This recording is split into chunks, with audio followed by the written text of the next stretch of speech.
Hi everyone, Comic Reviewer here. This time reviewing on Sonic the Hedgehog Annual 2020, and the story that I'm covering is Dr. Starline in Eggman's Day Off.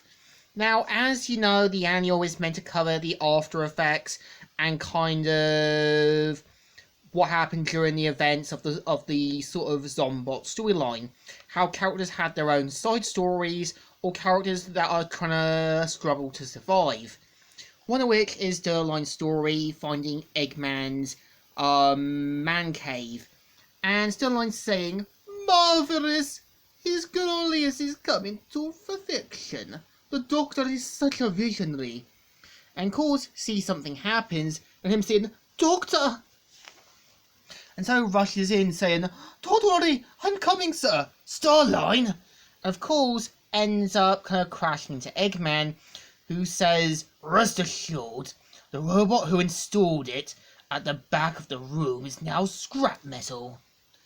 Since you're here, I suppose I should introduce you to the Egg Cave." And I think this is also kind of implied where his persona, Mr. Tinkerer, comes from. Him sort of designing toys and other things came from also Eggman. And him showing off his stuff, saying, "This is where I like to spend my days off, and take a little time, just for me, work on personal projects in a quiet space, where I can focus and really get the egg juices flowing. You know, I don't think I've had any visitors here before.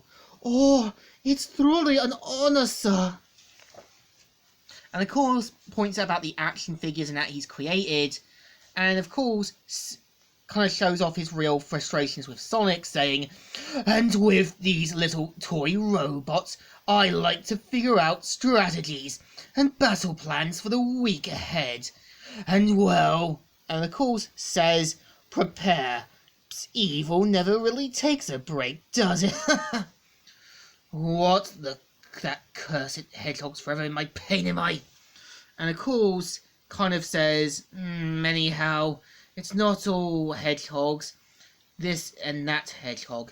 And of course, shows up the other, like, SBO and also Tails toy that he has, which are meant to be kind of like his sort of planned Zombot-like victims.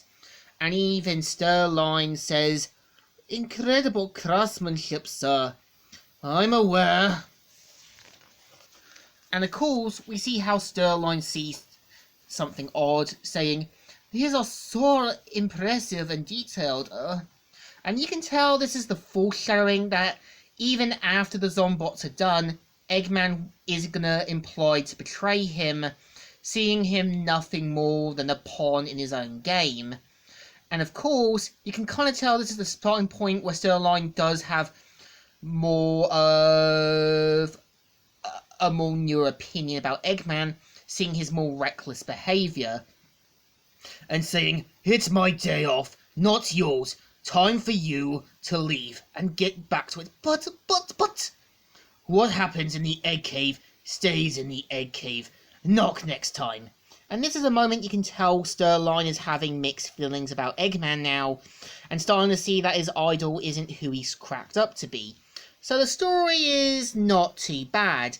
I think for the most part it does kind of build up to kind of showing that even if Starline helps him, Eggman will just see him as a disposable pawn and eventually betray him. And I think it's implied as well the reason why he kind of wanted to bring the Deadly Six, as well as using the conch, was to kind of show Eggman that he could still be useful. And I think they could have still carried on the story with it. So I think the story is definitely not too bad for one of the stories in the annual. So it definitely deserves a thumbs up. Still good, and still alright. So, Comic Reviewer here, signing out.